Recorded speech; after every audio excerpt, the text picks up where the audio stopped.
দেখো, আমরা এসেছি ক্রিয়া বিশেষণের ক্লাসে। আমরা আগের ক্লাস যারা দেখি নাই তারা একবার নাম বিশেষণ দেখে নেবে।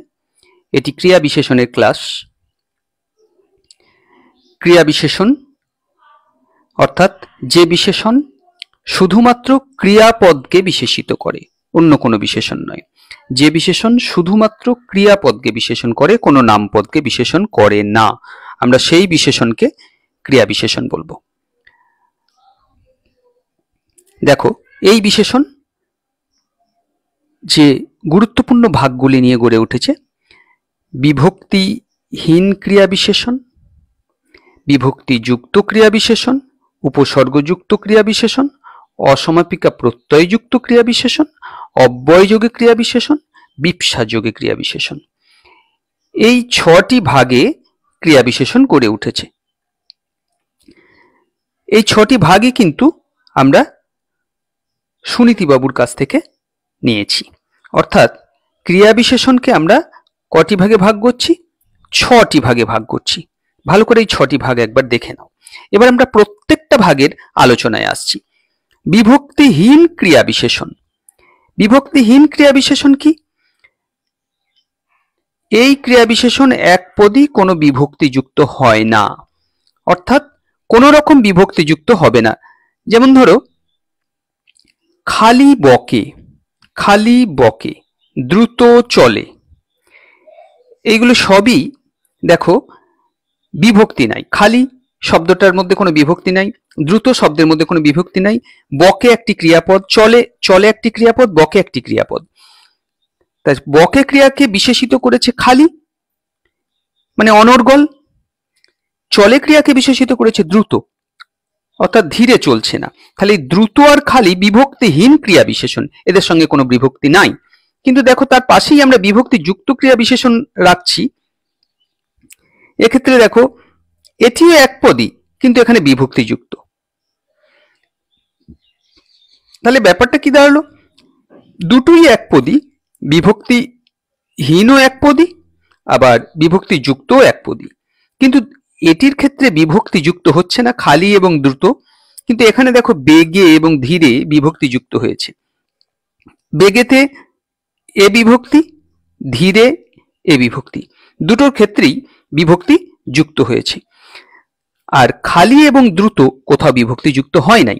তাই বিভক্তি যুক্ত হওয়ার ভিত্তিতে ক্রিয়া বিশেষণকে দুই ভাগে ভাগ করে যাচ্ছে: বিভক্তিহীন ক্রিয়া বিশেষণ, বিভক্তি যুক্ত ক্রিয়া বিশেষণ। এবার আমরা পরেরটায় চলে যাব। দেখো, উপসর্গযুক্ত ক্রিয়া বিশেষণ। উপসর্গযুক্ত ক্রিয়া বিশেষণ কি? যে ক্রিয়া বিশেষণের শুরুতেই উপসর্গযুক্ত হয়। শুরুতেই উপসর্গ সবসময় শুরুতেই হয়, এটা আমরা সবাই জানি। তাই উপসর্গযুক্ত ক্রিয়া বিশেষণে শুরুতেই একটি উপসর্গ যুক্ত হবে। যেমন দেখো, বেপরোয়া ছোটে, ছোটে একটি ক্রিয়াপদ, তার আগে একটি বিশেষণ হয়েছে, অর্থাৎ ছোটা ক্রিয়াপদকে বিশেষিত করেছে বেপরোয়া। এই বেপরোয়া তৈরি হয়েছে বে উপসর্গ দিয়ে। আবার নিকামায়ে বসে আছে, নিকামায়ে একটি উপসর্গ যোগে গড়ে ওঠে একটি বিশেষণ, যেখানে নি উপসর্গ ব্যবহৃত হয়েছে। তাই নি উপসর্গ এবং বে উপসর্গ দিয়ে নিকামায়ে এবং বেপরোয়া তৈরি হয়েছে, যা ছোটে এবং বসে এই দুটি ক্রিয়াকে বিশেষিত করেছে। তাই এটি ক্রিয়া বিশেষণ বেপরোয়া এবং নিকামায়ে, কিন্তু দুটি উপসর্গযুক্ত ক্রিয়া বিশেষণ। এইখানে একটি মনে রাখার বিষয় আছে। সেই বিষয়টি কি না, মনে রাখতে হবে এগুলি মৌলিক বিশেষণ, উপসর্গ যুক্ত বিশেষণ, অর্থাৎ এটি যৌগিক নয়। কেন যৌগিক নয়?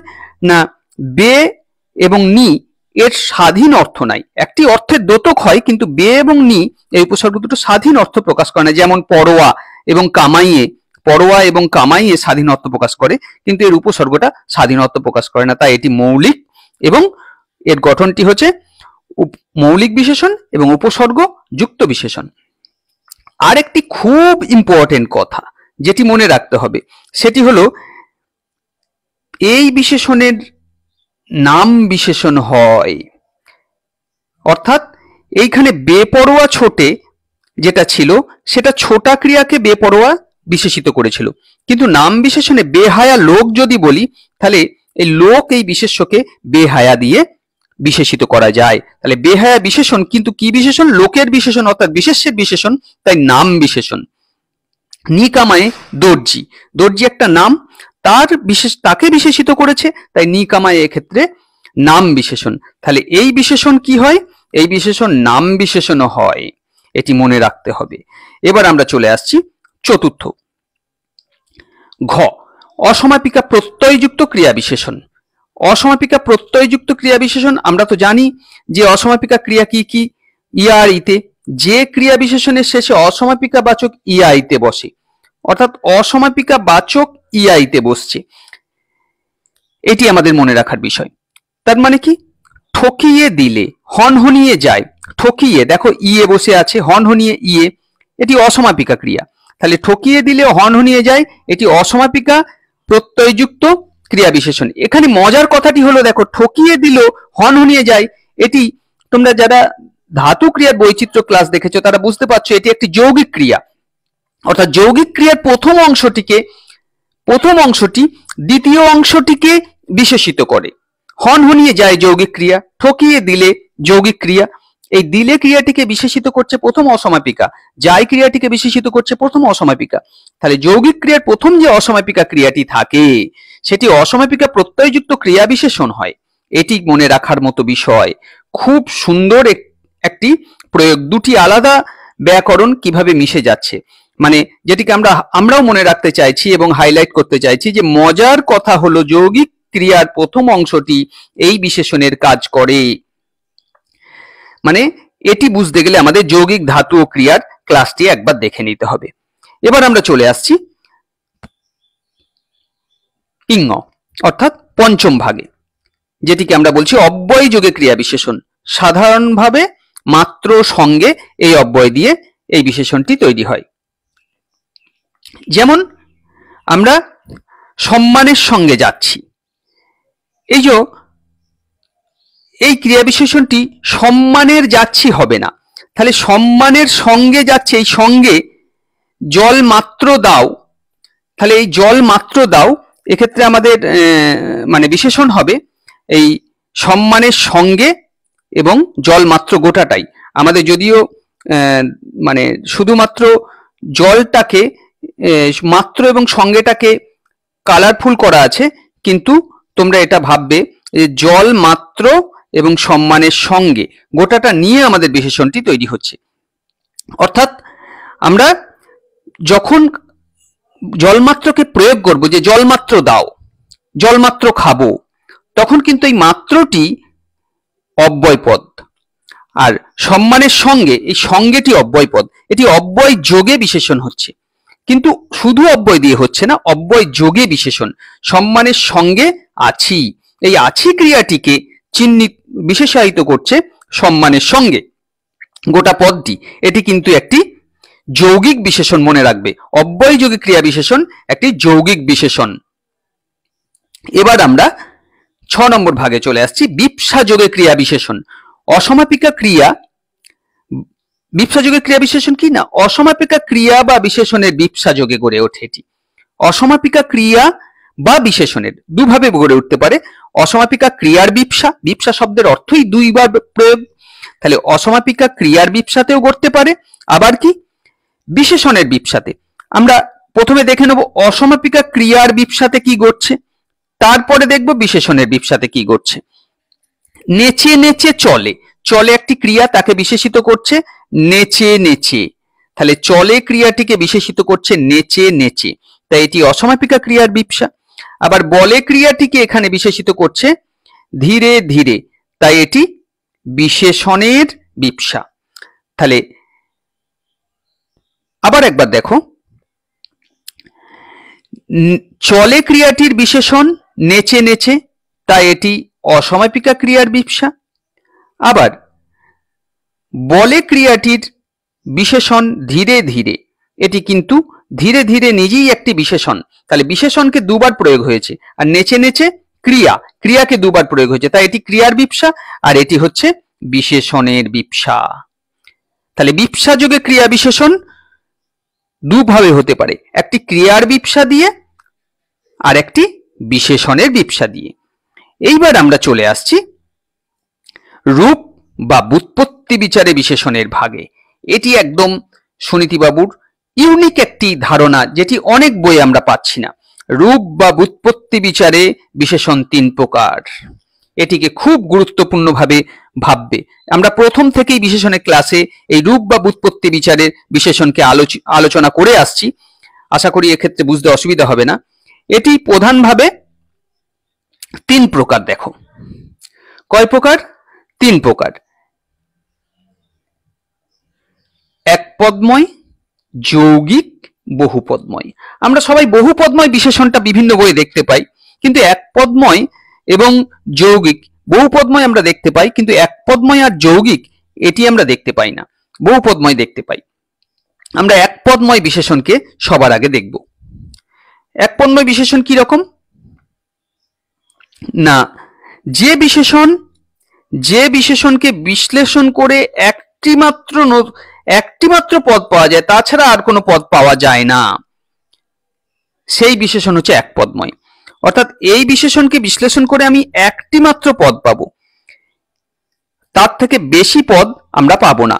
এই বিশেষণ ক ভাগে ভাগ হচ্ছে? এই বিশেষণ ভাগ হচ্ছে 4 ভাগে। এই বিশেষণকে 4 ভাগে সুনীতিবাবু ভাগ করছেন।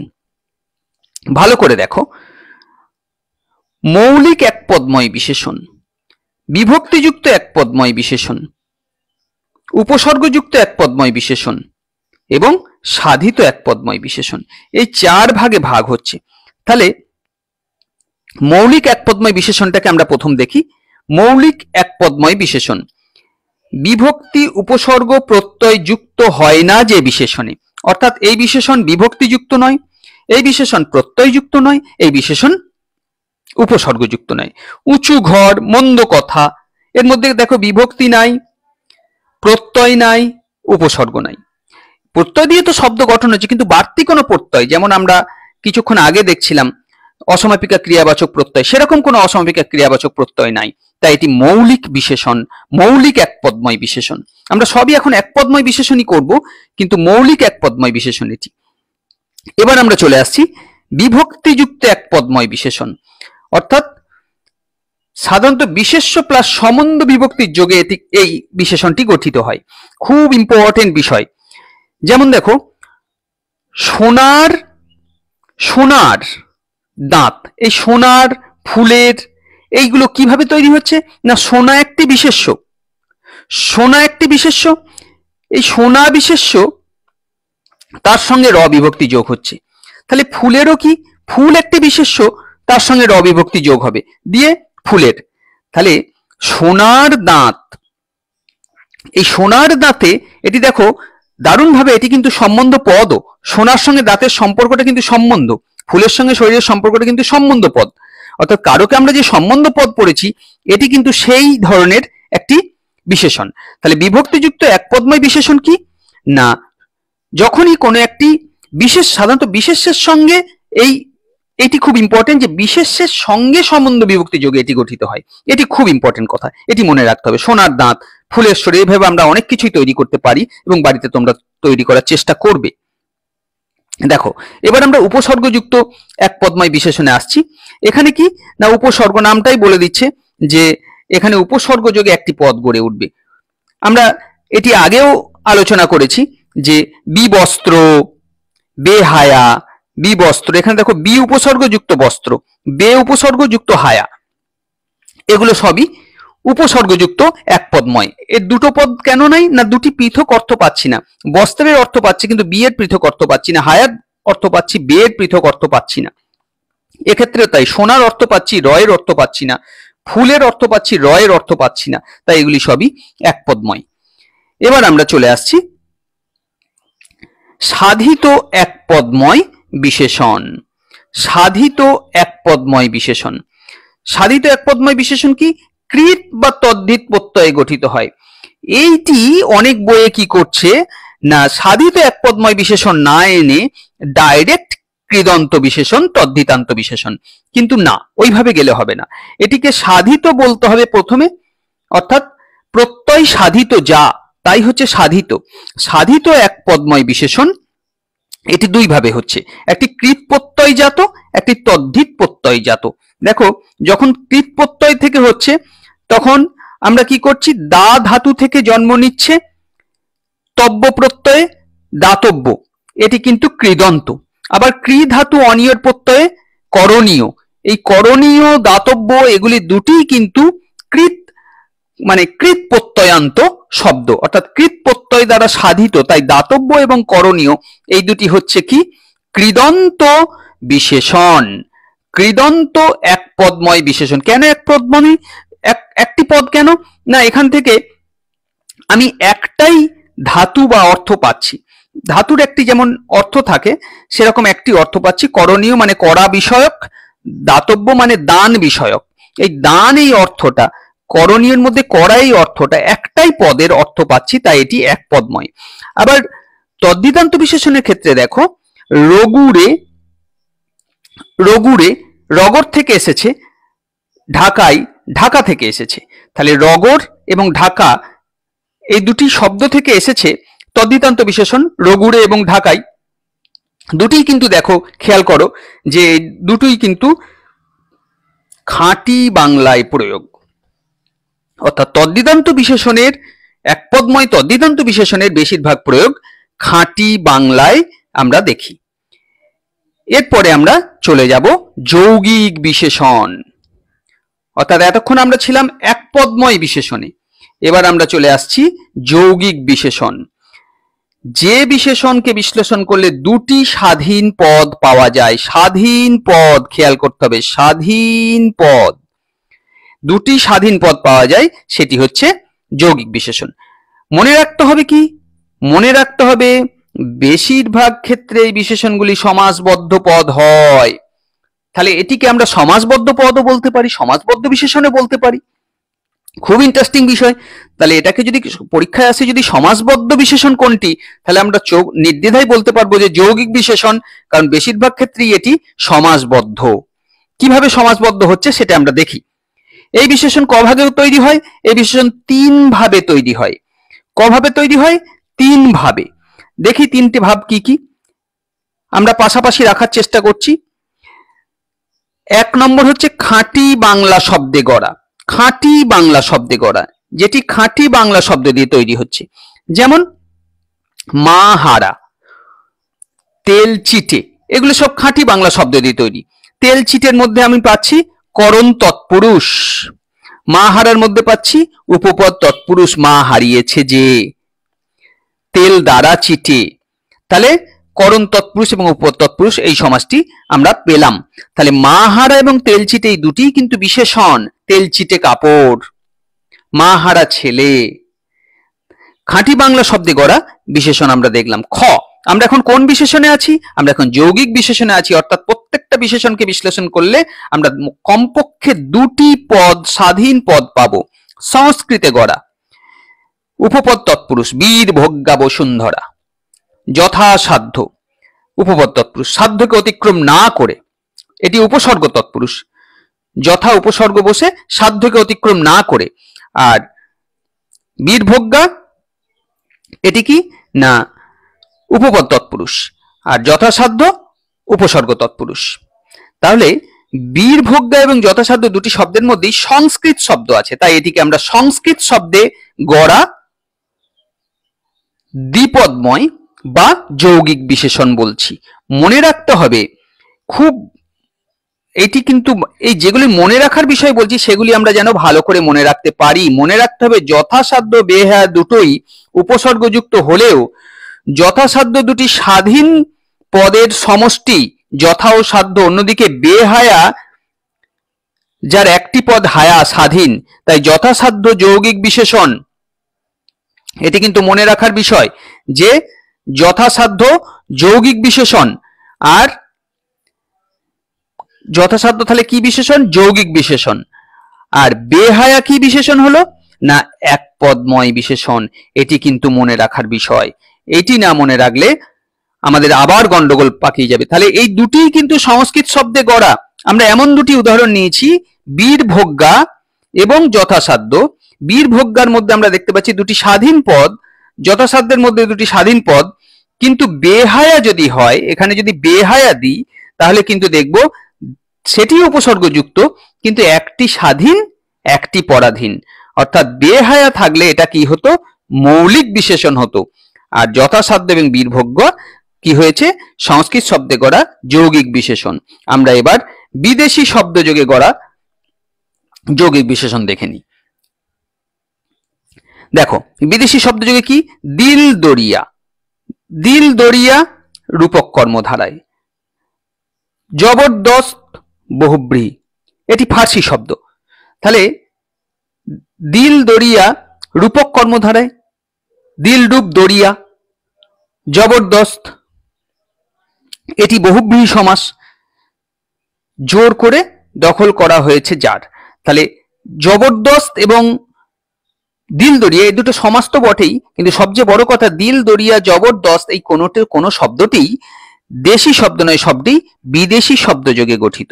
তাহলে বিদেশি শব্দযোগে গঠিত, সংস্কৃত শব্দযোগে গড়া, আর একটি কি? খাঁটি বাংলা শব্দে গড়া। তাহলে যৌগিক বিশেষণের তিনটি ধারা, খাঁটি বাংলা, সংস্কৃত, বিদেশি। এক্ষেত্রে একটি কি না আরেকটি মনে রাখার বিষয় কি, ভালো করে দেখো যে উপসর্গ যুক্ত থাকলেও এটি এক পদ না হয়ে বহু পদ বিশেষণ হয়েছে, কারণ দুটি স্বাধীন পদের সমষ্টি। কোনটা? না দিল দরিয়া এবং জবরদস্ত। এই দিল দরিয়া এবং জবরদস্ত কি হয়েছে? উপসর্গ যুক্ত হওয়া সত্ত্বেও দুটি স্বাধীন পদ দিয়ে তৈরি, তাই এটিকে আমরা যৌগিক বিশেষণ বলছি। এবার আমরা চলে যাব বহু পদময় বিশেষণ, যেটি আমাদের সব বই কম বেশি আলোচনা থাকে। বহু পদময় বিশেষণ, যে বিশেষণ পদ, যে বিশেষণ আমরা কিন্তু আর ক্রিয়া বিশেষণে নাই, আমরা কিন্তু এখন বিশেষণের রূপ বৈচিত্র্যে চলে এসেছি, রূপ তত্ত্বে চলে এসেছি। বহু পদময় বিশেষণ যে বিশেষণ পদে কমপক্ষে দুইয়ের বেশি পদ থাকে, মানে দুটো নয়, দুইয়ের বেশি। দুটো হলে তো যৌগিক বলবো, দুইয়ের বেশি থাকবে। সব পেয়েছি দেশ, সাত রাজার ধন এক মানিক, যার পদ নাই, কোনোটাতেই দুটি পদ নাই, সব তিনটে মিনিমাম। কি মনে রাখার বিষয়? না মনে রাখতে হবে বহু পদময় বিশেষণ অনেক ক্ষেত্রে উদ্দেশ্য বিশেষণ হয়, উদ্দেশ্য বিশেষণ হয়, অর্থাৎ বিশেষণটাই কি হয়ে যাবে? বাক্যের উদ্দেশ্য হিসেবে কাজ করবে, বিশেষণটাই বাক্যের উদ্দেশ্য হিসেবে কাজ করবে। আমরা একটু দেখে নিই। সাত রাজার ধন এক মানিক এলেন, এখানে এলেনটি হচ্ছে বাক্যের ক্রিয়া, এটি হচ্ছে বিধেয়। আর উদ্দেশ্য কি? এই বিধেয়ের উদ্দেশ্য কি? কে এলেন? সাত রাজার ধন এক মানিক। এটি আমাদের কি না এটি আমাদের উদ্দেশ্য। তাই উদ্দেশ্যটাই এখানে কি হচ্ছে? বিশেষণ হিসেবে কাজ করছে, তাই এটি হচ্ছে উদ্দেশ্য বিশেষণ। সবার প্রিয় ম্যাটিনি আইডল বসলেন, বাংলা সিনেমার ম্যাটিনি আইডল উত্তম সুচিত্রা। তো সবার প্রিয় ম্যাটিনি আইডল এটি একটি বহুপদময় বিশেষণ, এই বিশেষণটাই এই বাক্যটির উদ্দেশ্য হিসেবে কাজ করছে। তাহলে বিশেষণ সমান উদ্দেশ্য সমান কি হয়ে যাচ্ছে না উদ্দেশ্য বিশেষণ। খুব ইম্পর্টেন্ট জিনিস এটি। একইভাবে আমরাও বিভিন্ন বইয়ে দেখেছি বিধেয় বিশেষণ।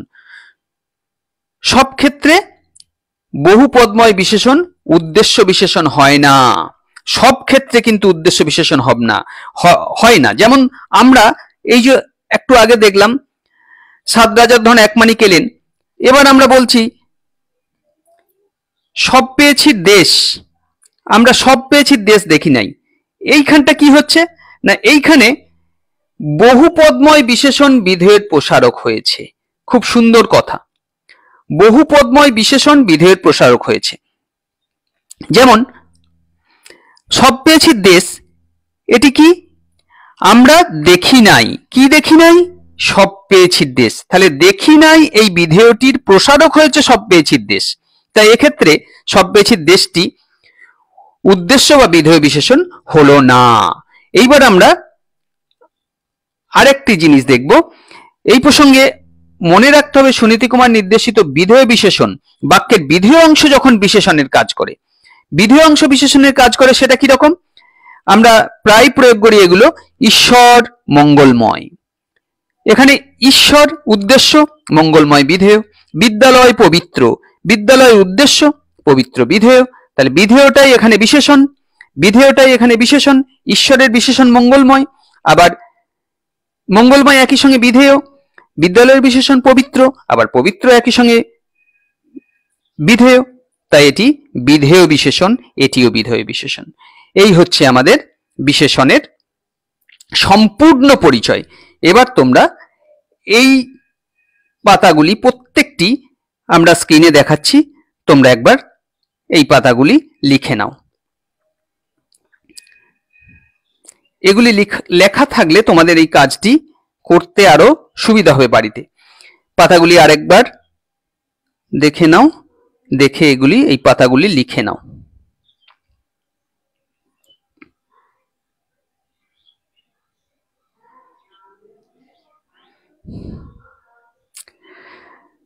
এইভাবে তোমরা বাড়িতে এই বিশেষণগুলি প্র্যাকটিস করো, আর আমিও তোমাদের প্রশ্ন সেট দেবো, সেই প্রশ্ন সেট থেকে বিশেষণগুলি প্র্যাকটিস করবে। সবাই ভালো থাকবে, পড়াশোনার মধ্যে থাকবে।